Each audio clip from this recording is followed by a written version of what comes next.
여러분 안녕하십니까. 전은책입니다. 밤이 깊었습니다. 지금 12시 50분이군요.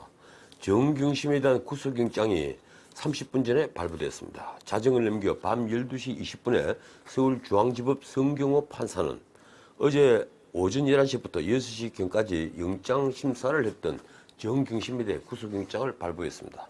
구속 사유는 이렇습니다. 범죄 혐의가 소명됐고 증거인멸 우려가 있다. 사실 구속할 때 늘 따라붙는 사유죠. 자, 이제 조국 게이트 3막이 열렸습니다. 지나친 수사를 했다는 조국을 엄호하던 곳에 있던 사람들의 주장은 쑥 들어가고 대신 윤석열 검찰총장은 조국 게이트 수사에 힘을 얻게 됐습니다. 문재인 정부도 일정 부분 정치적 동력을 잃을 겁니다. 어떻든 제3막은 이제 조국 일가의 게이트뿐 아니라 강남 좌파의 도덕성 전부가 도마 위에 오를 수도 있습니다. 바로 오늘까지도 이 조국 일가를 엄호하는 진영 안의 사람들, 그 중에서 강남 좌파들의 목소리가 너무 컸습니다. 자, 더구나 지금은 총선이 불과 6달 남은 정치 시즌입니다. 자, 이제 몇 가지만 짚어보죠.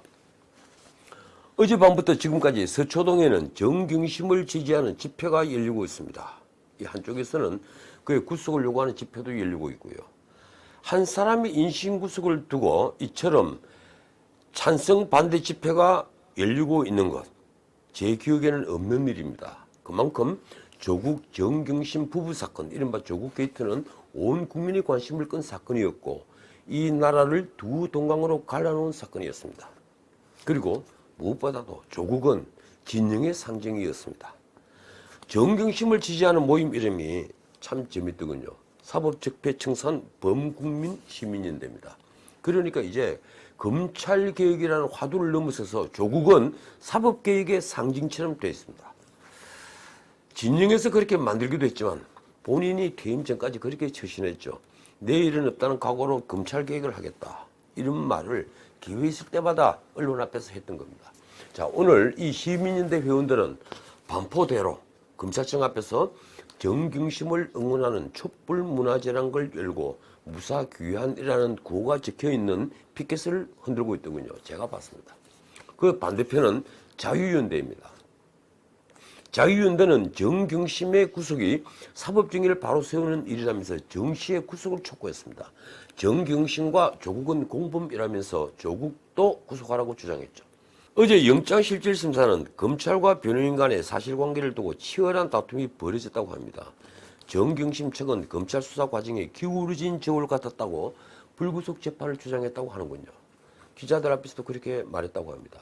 법원 고위직 판사를 지낸 변호사 6분이 정경심을 변호했다고 하니 저는 솔직히 아니할 뿐입니다. 물론 변호사가 어떤 범죄인이든 변호할 수가 있죠. 그런데 오랜 법관 생활을 한 변호사들이 정경심이 무죄라고 주장하니까 말입니다. 증거가 아주 명확하게 보였던 입시 비리 문제는 결국 인턴 활동 내용이나 평가 등에 관한 것이어서 향후 재판을 통해 해명될 것이다. 이렇게 말했더군요. 변호인이 기자에게 한 말은 이렇습니다. 분명히 인턴 활동을 한 게 맞다면 그것이 어느 정도일 때 허위라고 말할 수 있는지 우리 사회에서 아직 합의가 되지 않았다. 솔직히 제가 평습하고 싶지 않은 말입니다. 다만 조민이 아버지 조국이 서울대 법대 교수가 아니었다면 과연 서울대 법대 인권법센터에 인턴 증명서를 받아낼 수 있었을까요?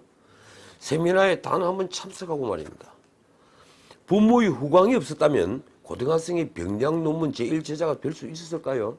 아마 그녀는 아직도 그 논문의 내용을 전혀 모르고 있을 겁니다. 사모펀드 부부는 사실관계가 잘못됐다면서 법리적으로 범죄가 되지 않는다고 변호인들이 주장했습니다. 앞 방송에서 말씀드렸지만 사모펀드 부부는 검찰이 조국의 오촌조카 조범동과 정경심을 동일시해서 조범동의 범죄를 정경심에게 더 씌운 것이라고 정경심 측은 주장하고 있습니다. 그런데 가장 관심을 끈 것은 정경심의 병, 그러니까 뇌종양, 뇌경색을 앓고 있다는 정경심의 상태입니다. 과연 정경심이 수감 생활을 견딜 수 있느냐가 법정에서 쟁점이 되었는데요. 검찰은 정경심이 제출한 진단서를 분석해서 수감에 전혀 지장이 없다는 점을 재판부에 소명했다고 합니다. 자, 언론은 바로 이 점, 정경심의 질환 외에도 정경심의 노트북에 주목하고 있습니다. 정경심의 노트북이 그녀의 구속을 가를 변수로 보고 있었던 겁니다. 곧 증거인멸 부분인데요. 검찰은 정경심이 숨겨놓은 노트북을 거론하며 구속의 필요성을 거론했다고 합니다. 구속하지 않으면 숨겨놓은 노트북의 증거가 사라진다, 이렇게 주장했다는군요. 정경심은 문제의 노트북을 검찰 수사가 시작된 뒤에 한국투자증권 김경록 씨에게 맡겨놓았다가 여의도 호텔에서 돌려받았다고 합니다. 검찰이 김경록 씨를 문초해서 확인했죠. 그리고 호텔 CCTV를 통해서 돌려받는 장면을 확인했다고 하는군요. 자, 왜 정경심은 이 문제의 노트북을 검찰에 제출하지 않고 지금까지 숨겨놓고 있었던 걸까요? 바로 거기에 스모킹건, 그 노트북에 다시 말해서 그녀와 남편 조국을 올가맬 증거가 들어있기 때문일 겁니다. 그게 합리적 의심이죠. 어쨌든 이제 조국 게이트 2막은 오늘 정경심의 구속으로 끝나고 그리고 3막이 열렸습니다. 앞으로 이 드라마는 어떻게 흘러갈까요? 저는 한 달 전에 이미 불멸의 비극이 될 것이라고 말한 적이 있습니다. 함께 지켜봅시다. 내일 뵙죠. 오늘 밤은 강가에서 소주라도 한잔 해야겠습니다. 지금까지 전우식이었습니다.